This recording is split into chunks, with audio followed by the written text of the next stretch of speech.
Welcome to the No Love Podcast, where we decrease tomorrow's divorce rate today by teaching singles and couples alike how to experience love on purpose and not by chance.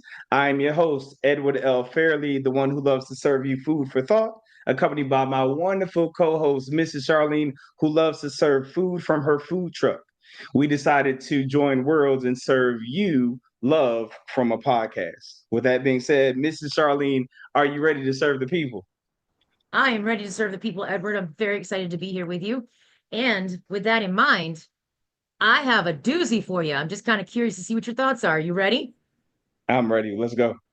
All right. So, my question of the day has to start with a story, and it's a true story that just happened with my husband and I. We are about to celebrate 19 years of marriage and 22 years together on October 8th. So, coming up next week. Congratulations. Thank you for Congratulations. It's that. a big deal. Yeah. Thank you. Well, you would think after that much time together that we're great at communicating and we haven't worked out, but that's not always the case. So here's what's going on.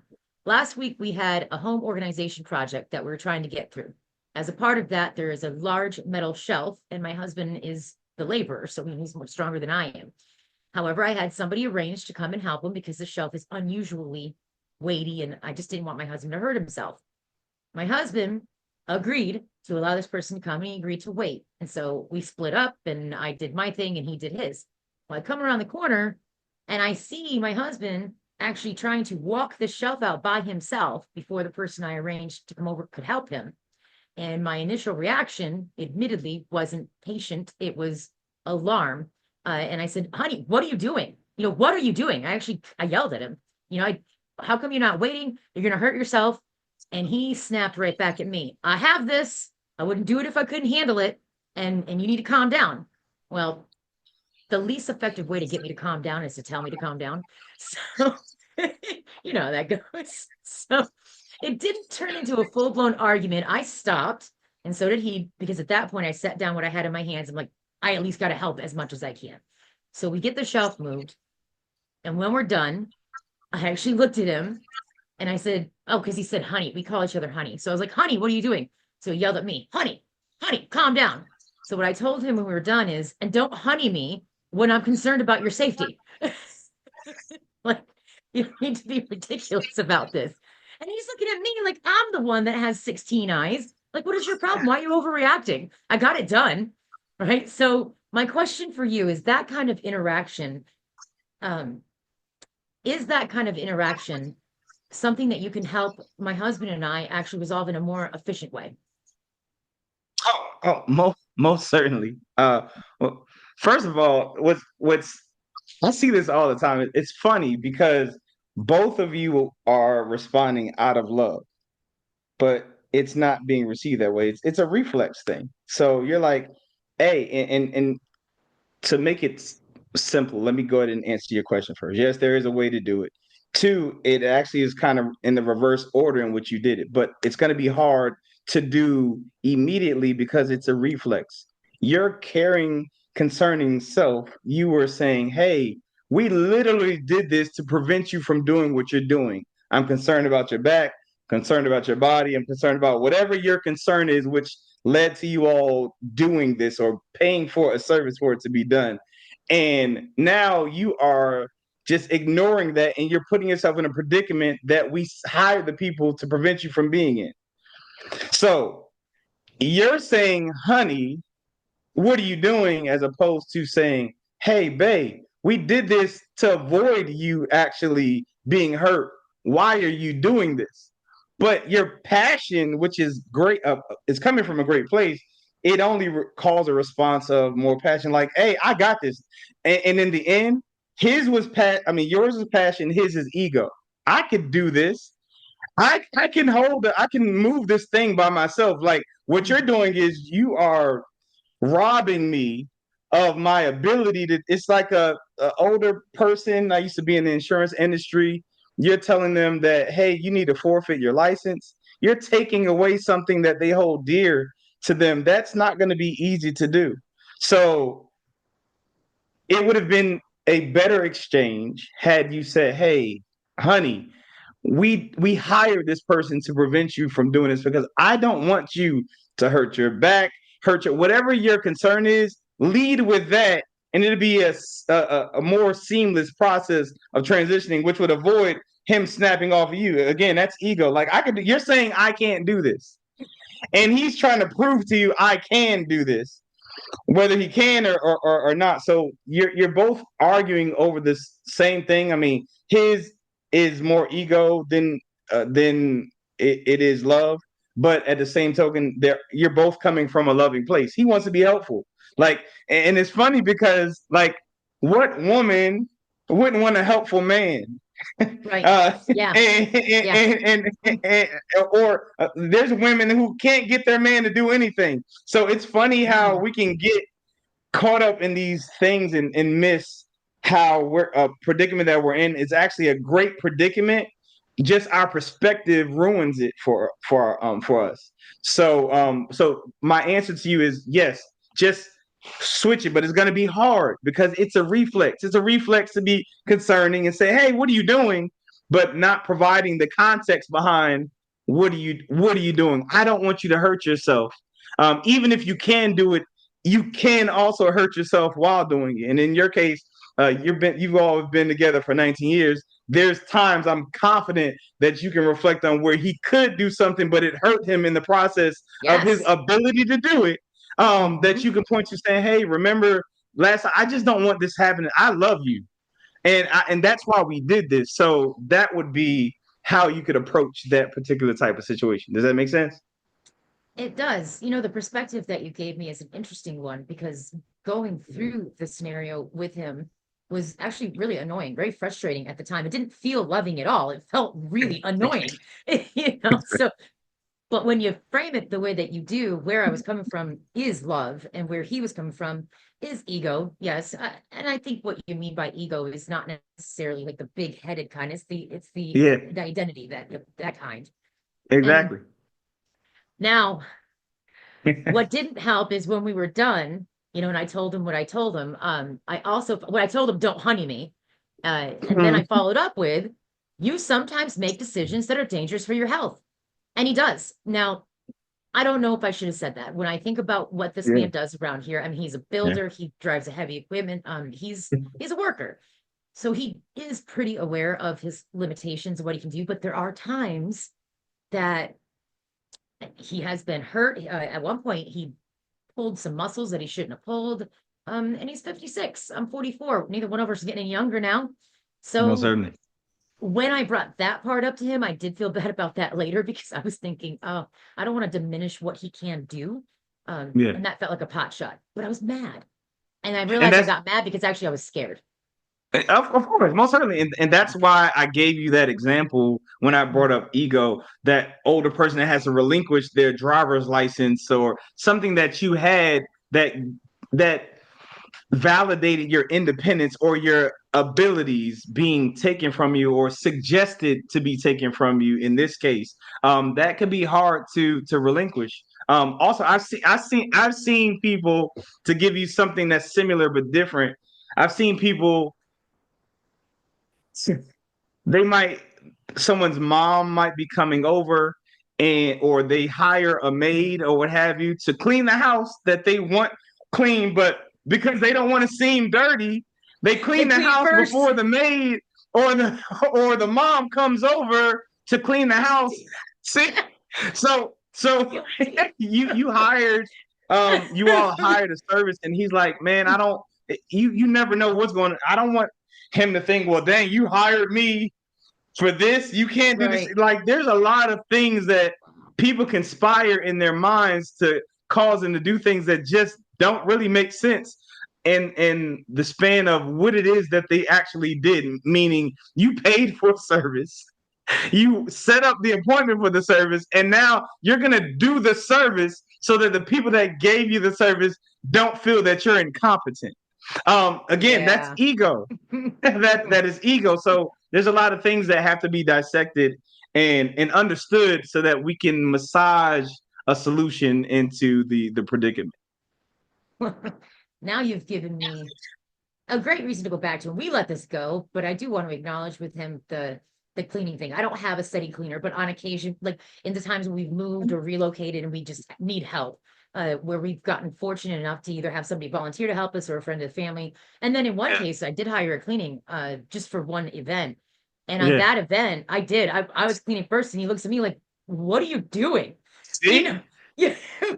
Now the So, irony in that is thing. you clearly understand his side of that Yeah, situation, but we have a hard time taking what we understand and relating it to the other person's situation. It's literally the same thing, but yeah. you got frustrated because it wasn't the same thing for you. And when we master, this is another thing that I also try to teach and help people. When we master aligning people's weaknesses with what our weakness is, um, we will be able to be more compassionate to other people. Instead of us saying, man, she struggles with drugs. What is wrong with her? Say, my struggle is this. So I get her or his struggle based off of me knowing what mine is. So you might not struggle with smoking and you think someone else that's smoking is disgusting, but you struggle with something. And if you can correlate that struggle with what yours is, you'll have more compassion with this because you're looking at it through the lens of your struggle. So if we start to get to the point where we're able to start to identify, well, that's like me with this, then we will know how to approach that person with said situation. Does that make sense? That makes complete sense. That actually just helped me to open my eyes to some different forms of compassion than I've thought about Hmm. before. Putting Hmm. myself first. That's powerful. That's good. That's what we're here for. I like that. All right. Well, that was that example. I got another. This is from a couple, from information that I received from the couple with permission. I will not drop their names, but they're very curious about what your Understood. thoughts are on this. So this Okay. couple is a very young couple. They're both 23 years old. They just got married in August. They are an amazing couple. They also both happen to be on the spectrum, different. I don't really understand the different levels of the spectrum, but they both identify as autistic. And they think as a result of this, it's actually contributing to an early struggle they have, which is lack of sexual intimacy. One desires more than the other. And then and they did it the traditional way, by the way. They're both very, very traditional, conservative couple. And so they were virgins when they married, and they never, either one of them, they were both homeschooled by their own families. They really didn't date. I don't know that either one of them even had their first kiss before they got married. Like they're that traditional.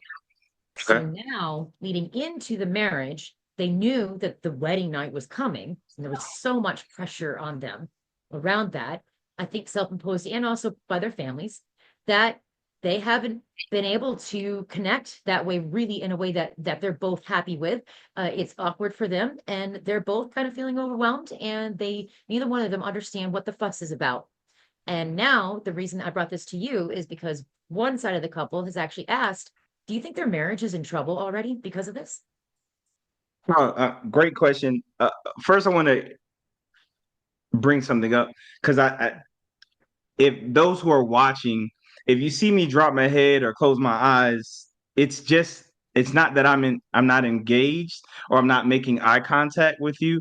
It's I'm removing a sense so that I can strengthen my hearing sense. I'm trying to gather information and I don't want anyone to look and be like, is he going to sleep?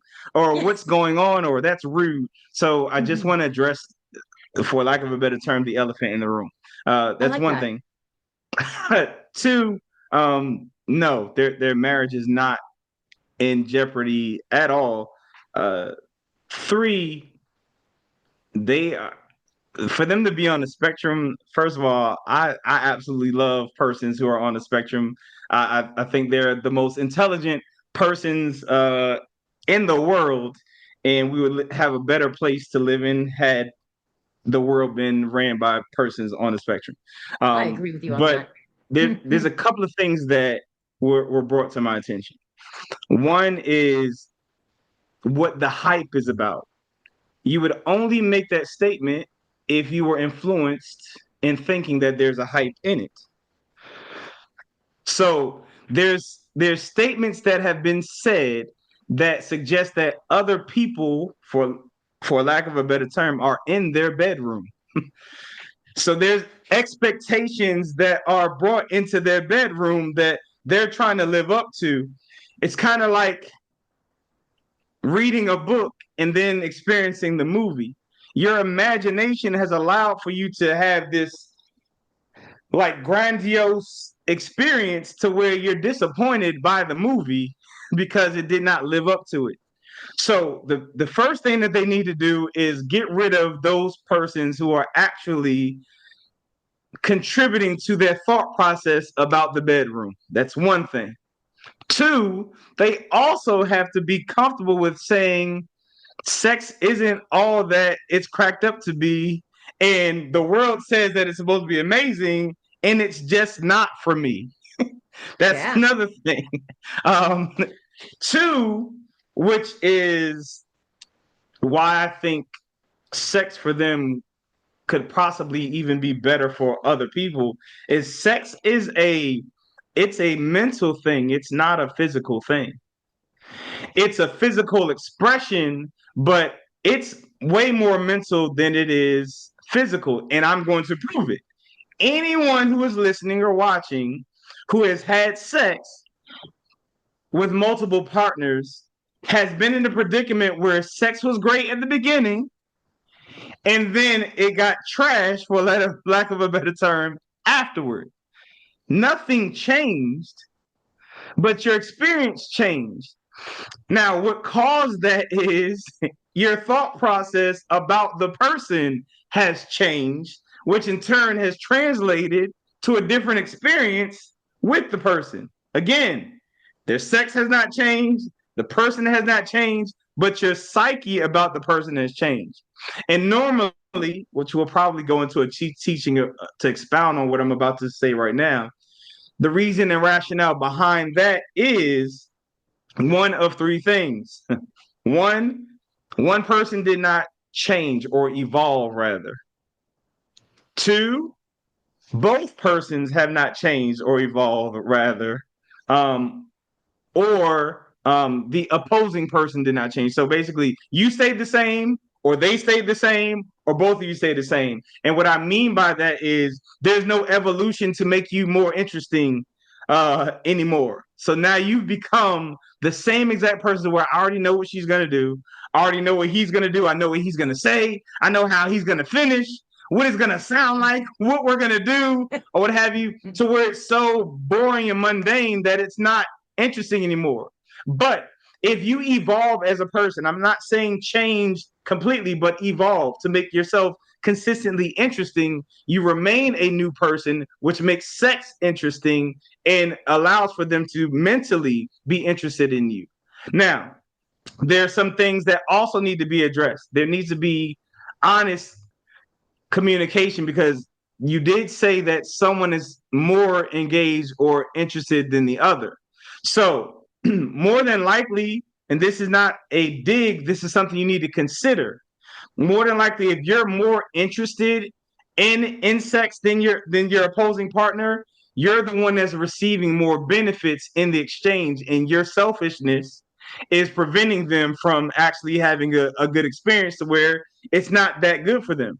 You need to be more selfless, be more of a student of that person's body to accommodate their needs and wants to where they enjoy it. No one is going to say, I don't want to have sex. You make me come too much or you make me orgasm too much. That's not going to happen. So the person that does not like it is typically the one that's getting the short end of the stick to where they don't want to do it. So if you provide them with what they like, they're going to want to do it a lot, just as much as you. So if you're the one that likes it, but you're not getting it, 9 times out of 10, you're not providing that other person with what it is that they want, the pleasure that they want to where they want to do it. So you need to get out of that I finished and I got mine mentality and be more of a servant in the bedroom to where you make them want to experience this thing. That is powerful, especially the point of view when it comes to, well, this couple and any other couple that has one that's more interested than the other. And I say it like that on purpose. I'm not here to tell you, and I know we agree on this, that it's always the man that's more interested than the woman. Not the case, not people that I know. I know about you, Not at all.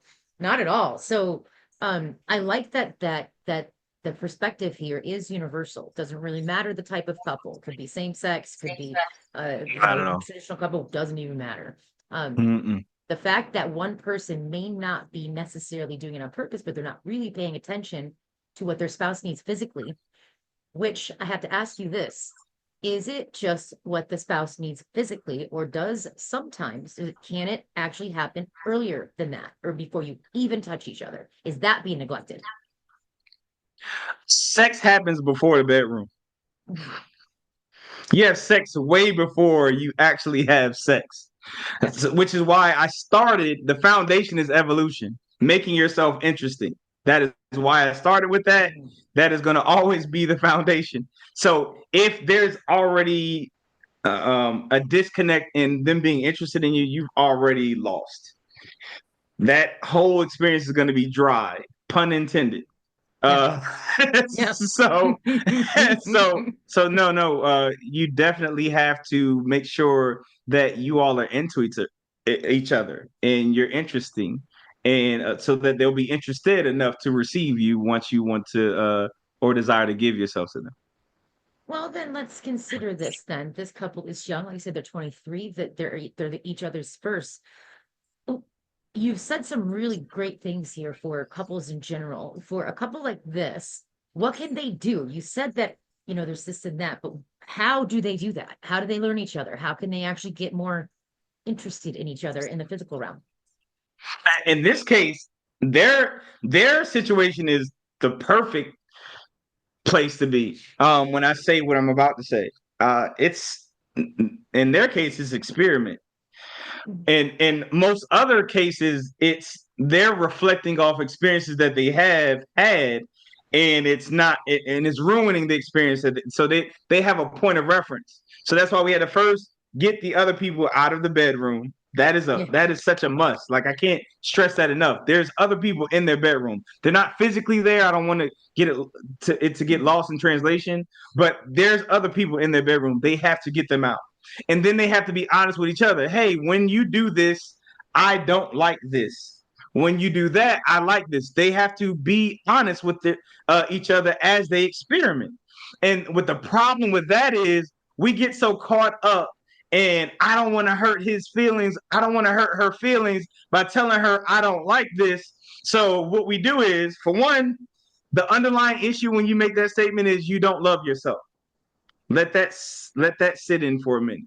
Mhm. Because what you're saying is, I rather keep the peace, is what we say. I rather keep the peace and not say Yeah. anything while you have a war of resentment within. And this person doesn't even have an opportunity to fix something that they don't even know anything about.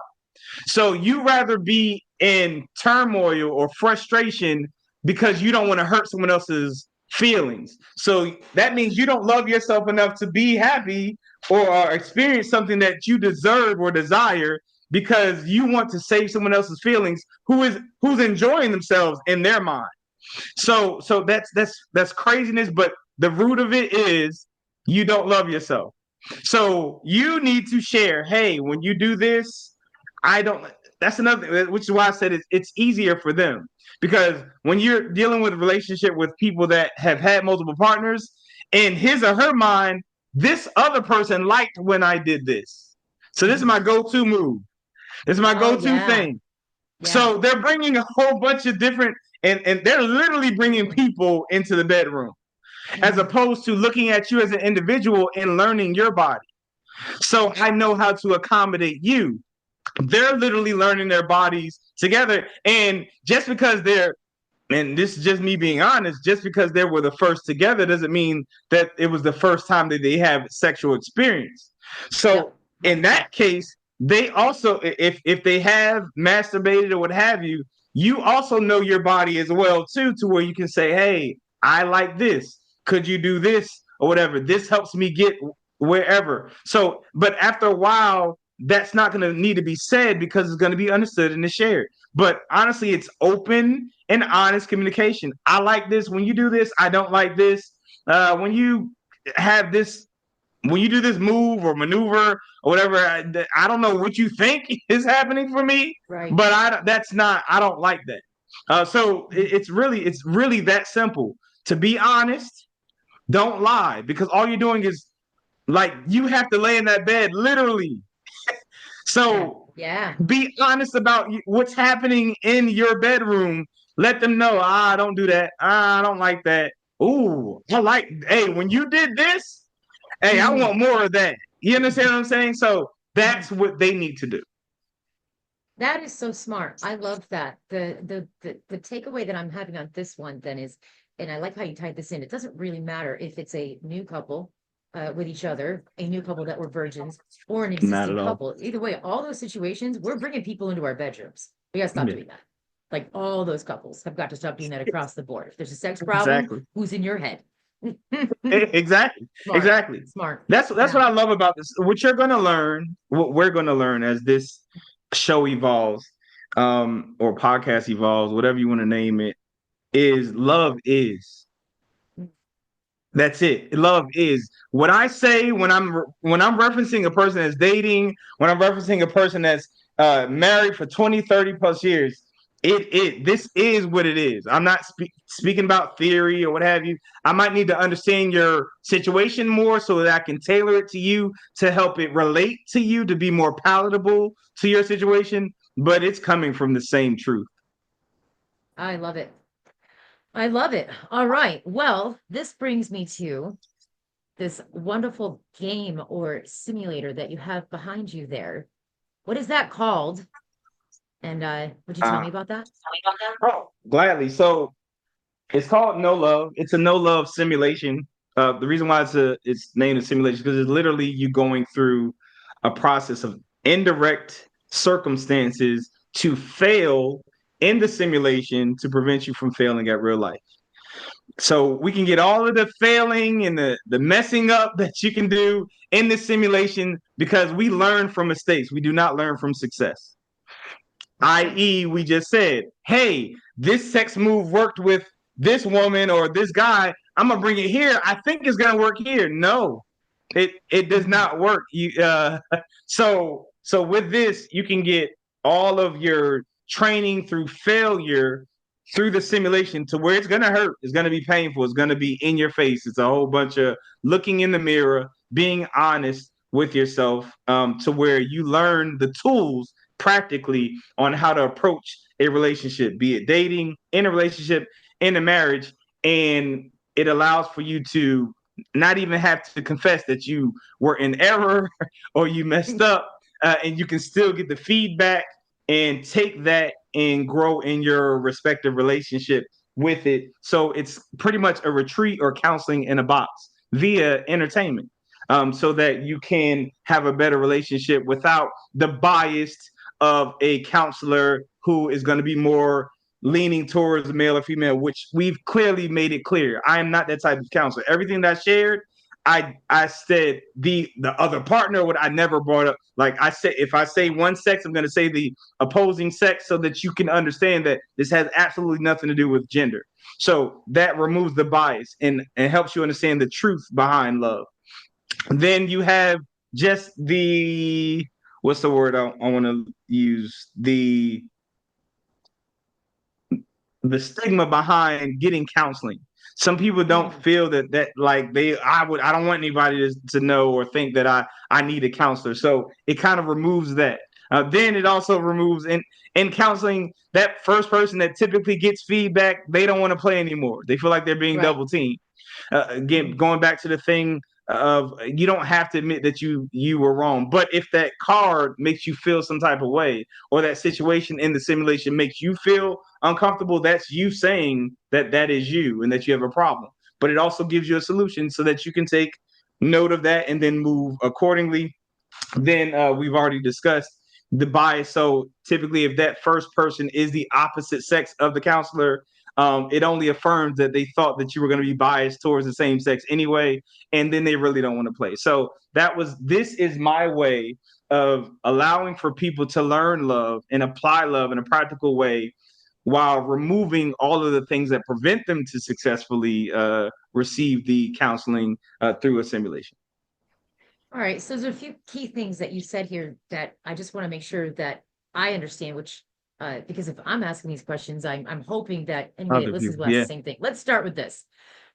You just told me that you made a game that the goal is to allow me to fail repeatedly.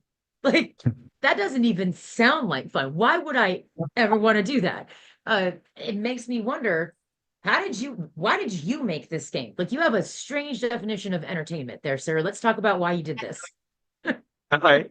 So yeah. So if would you the first thing I would ask someone that has that thought process is, would you rather fail in a game? All right, say you're a pilot. Would you Mhm. rather crash in a simulation or Ah, would you rather crash in real life? That's the okay, first thing well I would say. played.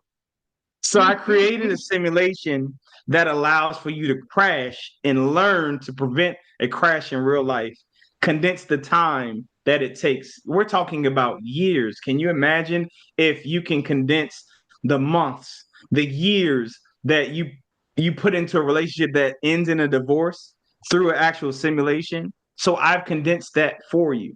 Now, what made me do it? At the beginning of my marriage, the culture, like we just kind of indirectly discussed, the culture, going to an actual counselor, going to church to receive counsel about relationships and marriage. I realized that those things were actually contributing to the issues that we were having in my marriage. After I was able to step out of the thought processes of books that taught them to teach me what they taught me, and actually just look at it from an objective standpoint, my marriage that at that time was failing. Year one was great. Year two through five was, for lack of a better term, hell. I can relate. And Hmm. I just happened to be a successful telecommunications technician. And what they taught as a technician was to go to the house.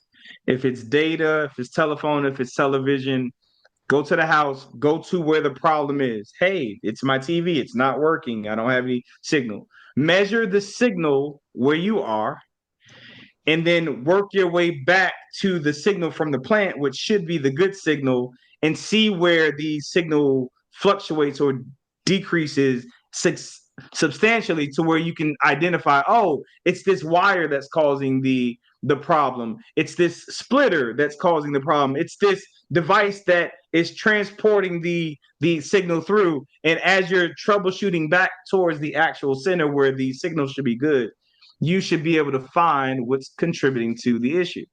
So as a technician, I'm like, I'm successful at doing that at my job. Why not take that approach with my marriage? Interesting. And Wow. so so with that, the issue or the problem was the marriage. So that was easy. I'm already here. We're literally ready to throw in the towel, me and my wife. That is where we are. We're at a very dark place. So I started troubleshooting my marriage. And what I identified and realized when I started troubleshooting my marriage, the things that were contributing to with the problem, where I'm like I just shared, what the counselor told me, no, that's actually contributing to the issues that we're having. And I was able to realize and snatch those false statements or false teachings or philosophies from the root, because I had the mental capacity to do that at that time. It actually brought a little light to the dark situation we had in our marriage. But again, we need to get to good signal. I might have noticed where the signal dipped a little bit, but that wasn't necessarily the rooted thing that was causing the issue, but it was a contributing factor. So with that, I mentally started troubleshooting our relationship, the relationship phase that we had prior to getting married. And boy, did I find some rooted things that were Hmm. contributing to our marital problems that came from the relationship phase of our marriage. And once I realized what those were and snatched the lies of those philosophies from our relationship, I saw a little more light, and our relationship got significantly more better. But again, me being the honest person that I am, I realized that I still did not make it to the good signal. So I troubleshot when we were dating. And boy, did I find a significant rooted Really? You went back contribution that far. Wow. from Okay. dating that Right. was a foundational thing that was brought to our relationship that moved towards when we were married. And I snatched that from the root. And from there, again, I saw a significant improvement in our relationship, our exchange, and me again being honest.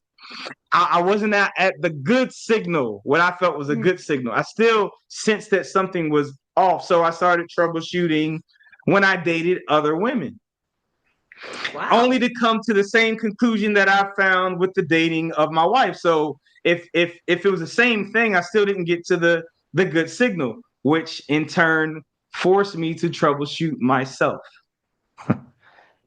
Bet that got Now, deep. when I got to myself, the insecurities, the low self esteem, what contributed to them from childhood, all of those things, and having the mental capacity to realize that those were lies that contributed to my philosophies, and I was mature enough and wise enough to snatch those at the root, I became best friends and in love with myself.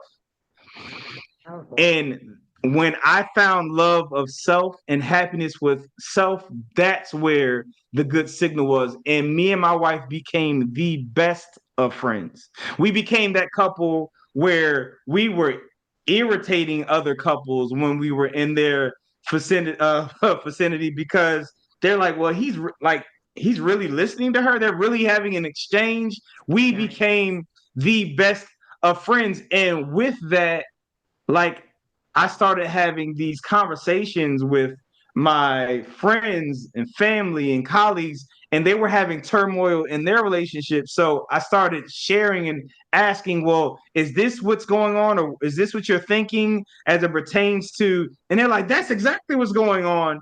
And I realized that what was going on with us was not necessarily tailored to us. These were just truths that had no boundaries to race, creed, or Wow. anything. So when I realized that I was helping others in their relationship and that I found stuff that was a solution to other people's relationship, I wanted the world to have the relationship that my wife and I had. So what I did was I put it in the book. I took all of the solutions, all of the realities, and truths, and I put it in the book. It's this book right here with the little light What's that bulb. called? It's called the Handbook for Increasing Your Relationship IQ, Very and nice. that book did so well that it got adopted by actual doctors as a prerequisite for their marriage counseling. Impressive. And that's what started my speaking journey, and which in turn led to the simulation, because I was that counselor and I took the same approach. Like, we really need to be more effective, more efficient, and actually help these people. And what I realized was, one, people don't want to tell me their business. Surprise. Yeah. Two, when they do tell me their business, they're not telling me everything. And that scared me when I realized that, because if you think about being a doctor or a physician and you're giving someone prescriptions, what they omit could change what you prescribe. So much Yeah. so that what you prescribe could kill them with you not knowing that information.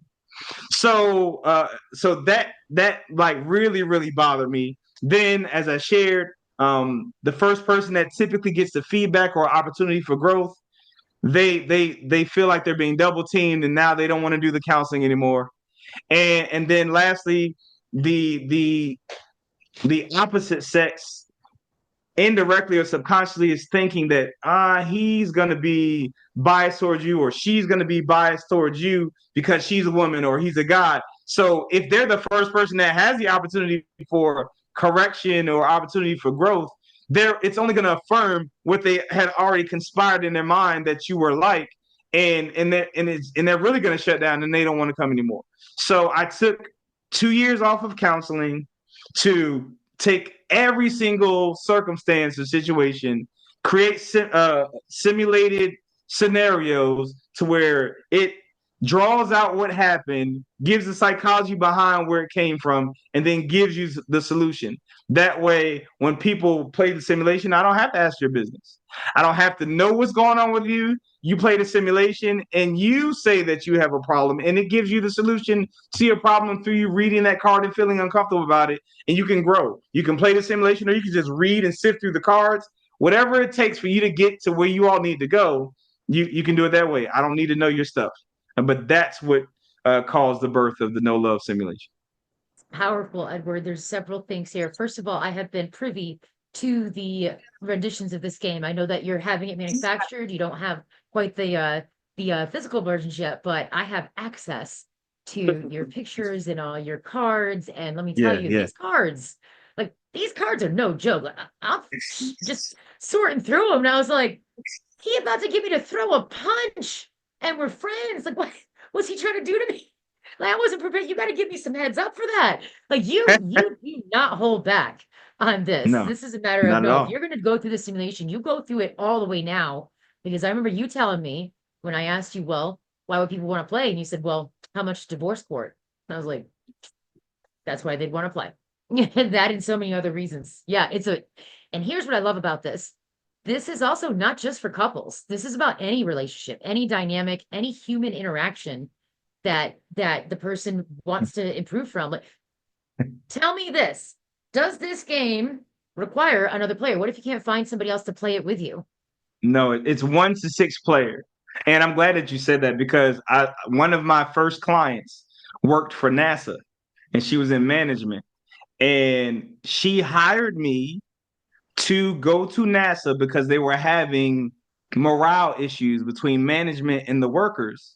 So she told me to repackage what I teach or taught her, uh, especially when it came to communication, and actually bring it and present it for NASA. So I did a training to assist the morale issue that they were having in NASA with the same exact teachings that so as you shared, it translates to anything. These are truths. Love is truth. Communication. It is what it is. It has nothing to do with race, creed, business, relationships, love, or anything. It travels, so to speak. So yes, you can play it by yourself. You can play it with multiple persons, up to 6 people. As you shared, you just read through the cards and you're going to see yourself. You're going to think about your past. You're going to think about your present, and prayerfully, you are going to set yourself up for success for your future. So yeah. I love it. Well, because I really am honored to have access to this. We do have a card of the day feature. And before I ask that card of the day, I already have it pulled. I can't wait to dive into that. I got to ask you, when you were creating this game, and actually when we even back up, when you were going through your own journey of troubleshooting, first your marriage, then your relationship, then your dating, then yourself, in that Yeah. order, you Most said certainly. that you went through some counseling, maybe you were getting it from the church or maybe even a therapist. It doesn't really matter what the source is. No, yeah. That there were some misnomers or incorrect things that were contributing to the problem in your relationship. Can you give me an example of something like that, like traditional advice that you found was not helping you and your wife? Oh, perfect. And actually, where it came from it is important because it only helps those who identify with those locations say, okay, I was taught that. So I am an open book. What you Okay. ask me, I'm going to be honest and open with it. So I had church counseling, Okay. but I can point to books that share the same philosophies that are not church. So one of the major things was rather, generalization of male and female. Mm, A man is going to be more like this. A woman is going to mhm. be more like this. And the reason why that's an issue, matter of fact, that's a communication issue, a deep, deep communication issue. The reason why that is such an issue is the things that we think we know are the things we don't discuss. So Wait, let me repeat that. The things that we think we know are the things we don't discuss. that's correct. Okay. So if I think I know that women are like this, I'm not going to discuss this particular thing with my woman because I already know that this is how she is. So what that does is it ruins your ability to learn the individual person that you're with because you already have these preconceived notions about this person. And it also makes you read a whole bunch of books about this gender as opposed to learning and being a student of your respective mate. So I had to unlearn generalizations so that I can see the individuality in my wife because I was told that women are a certain way. Now I can go on I can talk for hours about how these generalizations are just lies. Let's attack a couple of Yeah, let's so do that. because we easily say it. So uh men are they're not emotional when it comes to sex. Women are emotional. They can't turn off emotion when it comes to sex. Mm, Yet, the porn industry has the majority are women. So I yep. think we've kind of debunked that like instantaneously because these are exchanges. I'm pretty sure they're not emotionally attached in these exchanges. Mm-mm. Um, Mm-mm. so so I've just ruined that, and it's very minimal gigolo setups here in the industry. So I think we've ruined that. Again, generalization. So if we're saying that women are a certain way and men are a certain way, that means there wouldn't be any kind of either heterosexuality or homosexuality. Because what I mean by that is if you can find one of those relationships that work that suggests that that's how they are. So that means Right. me and you are compatible. Any male or female component or group they're compatible. We know that's just not true. There's so much Right. evidence that makes Mm-hmm. that not true. So these are things that like are in our face. They're so obvious when they're pointed out, but yet we allow for people to suggest these things. And I get why. It's because we want to make things easier. We don't want to do the work, which is why Yeah. people they might not want to do this game. It's Mm-hmm. work. It's being it's going in, it's looking at yourself, it's saying I see myself, I see these blemishes, I see the crud that I missed, and I got to clean it up. When it's easier for me to say it's her that's the problem, if she gets her act together, then I'll be able to do this, or it's him that's the problem, if he Mm-hmm. gets his act together, I'll be good. It's they have to do the work if I blame them, I have to do the work if I own it. So that Mm. those Again, are dropping different bars things. here. They have to do the work if you blame them. You have to do the work if you own it, right? Or I have to do the work. That's again, Exactly. that's and it's harder, I think. It's when somebody is in a position, particularly in relationships and the romantic kind of in general, married or not. I think it's really difficult for an individual to look inward because they're fighting already. They're fighting with their partner, they're fighting with their spouse, or worse, they're not fighting at all. They ain't even they're not even talking. So and now the storm is internal, and either way, you got to look inside. I think it's very difficult and requires some compassion as we have this conversation for anyone interested in doing this kind of simulation and reading the book. Uh, they're in a they got to be in a pretty keen spot where they've had enough and they genuinely are seeking a solution. That's a pretty powerful position to be in. What do you think? Actually, it's even deeper than what you stated. Mm. Um, you are the only person that you've never seen. You have to trust the mirror. You have to trust Oh, a. You have to trust the mm, phone. You have to trust reflections that suggest you, but you're the only person that you've never seen. wow. So if you go, the only Yeah, time you physically see yourself is on the phone or in a mirror. So if you don't see you, how would you know how to critique and correct you? So fair. I have to teach you how to look within because you're always looking outward. Hmm. So even that concept is a process. So it's not always laziness. That's why we can see people's situation and we can fix other people's relationship, but we can't Oh, fix ours. easily.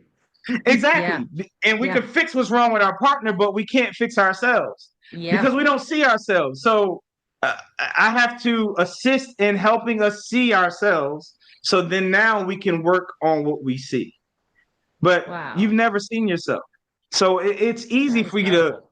project and work outwardly because you don't see you. Mm. So I Wow. have to teach you to be intentional about seeing yourself so that you can start to fix or even understand yourself.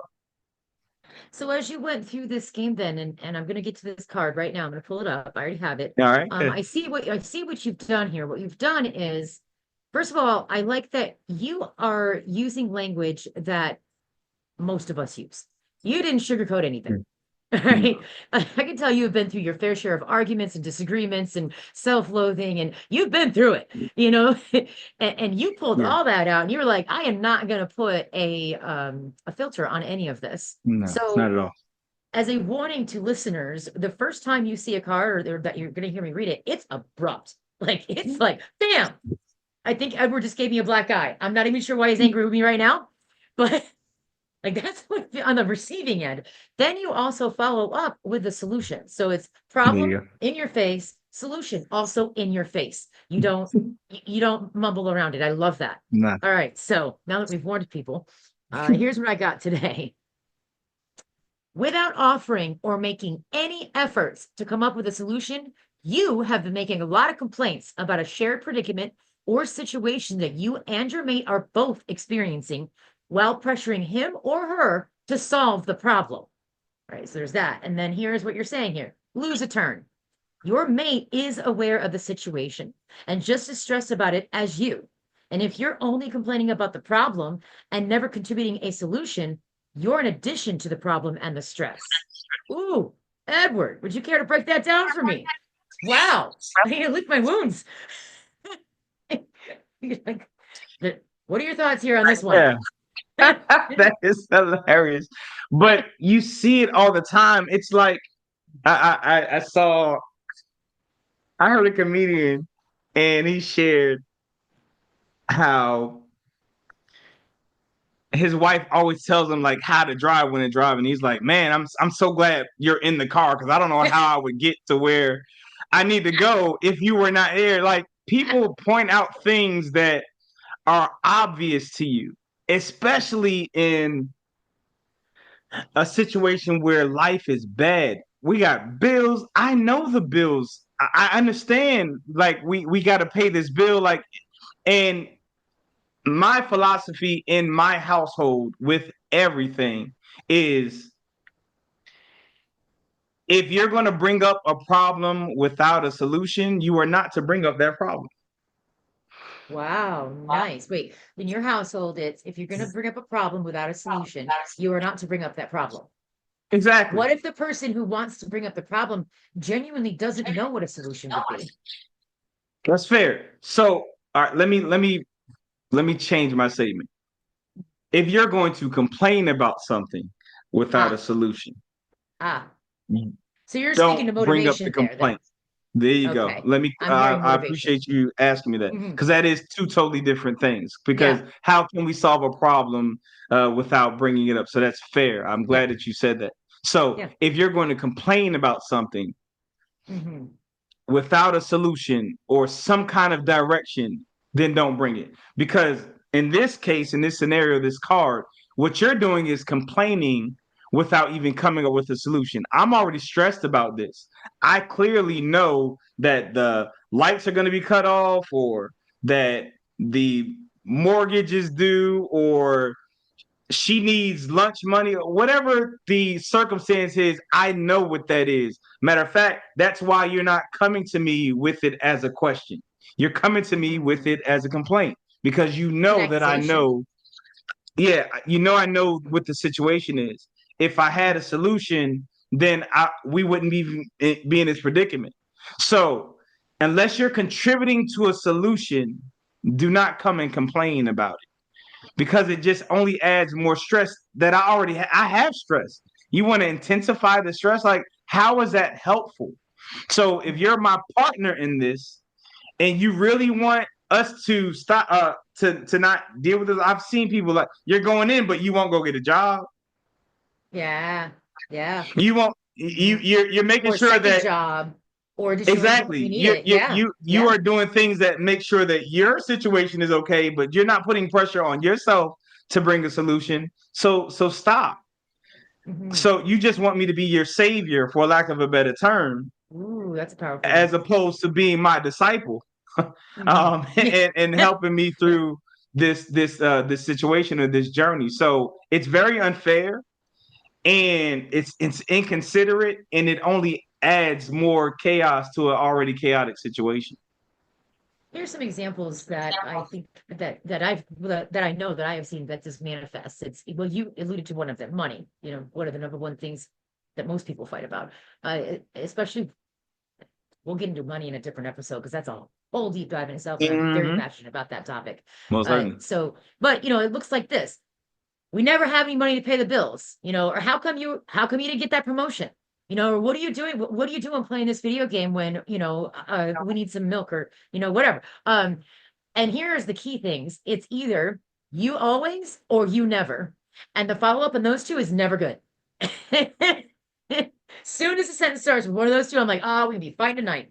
Yeah, yeah. So, and I think that's what you're alluding to here in this code is like, hold on, instead of you always and you never, and how come, and I need, why don't me, Charlene, why don't I be like, hold on, what can I do?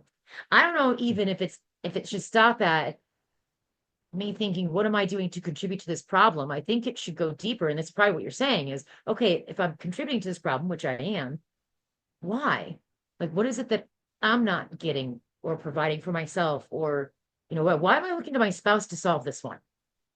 Most Supposed to certainly. be an independent person, So what are your thoughts Yeah. there? So yeah, no, that's if you that kind of goes back to what I said earlier. If you own it, you would actually contribute. Mhm. If you're blaming, it's their problem and they are the problem, and it's easy for me to take myself out of it. But if we claim to be a partner, if we claim to be a union, you should be assisting in a solution that you feel that you want to complain about. Otherwise, you're just a problem. Now, there's literally a card about what you just said too. I can't wait till we one day get into that. But to use never, always, whatever, Ah, all that does is make that person think about a time where there was an exception.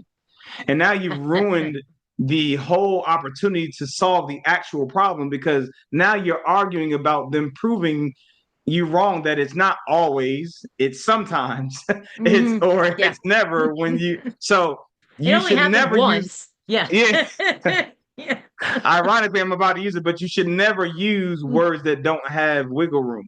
You should Mm. just share what the actual issue is that you want to resolve. But you're trying to bring something home so badly that you use these extreme words to try to bring a point home, when you ruin the premise of your argument, because now they've proven to you that nah, it's not never. And now the you've pivoted the whole So you just conversation, move the and you goalposts, lost. not even solving the Exactly. problem you want to solve. Most That's certainly. fair. So this is a deep dive into the card of the day to day. I'm gonna propose this. I'm gonna turn it to you to wrap us. My thoughts here on the receiving end of this for the listeners. My role here is to be a listener and also communicate with Edward. So here's what I would love to know as a listener, and we're just starting here, but we got on some deep topics today. Did anything come up for you? Did you have a moment of, ooh, I feel called out, or ooh, I don't really know, I don't know if I'm going to come back to this podcast. So I don't know. If you had those kinds of thoughts, I'm going to encourage you to ask yourself, what could come of it? Where are you feeling now? What are you thinking now? And was Edward helpful? So, Edward, what would you like to leave people with for today? Well, I hope that we fed you well. This I like concludes the that. meal for today. And Mrs. Charlene and I appreciate you allowing us to feed your minds, souls, and spirits. Please try to take what you've eaten and become a sample of it to those you encounter today. We are intentional about what we feed you here, because we do believe that you are what you eat. So until we meet again, what I'll say is take care, be safe, and we love you. We Peace. love you. Well said.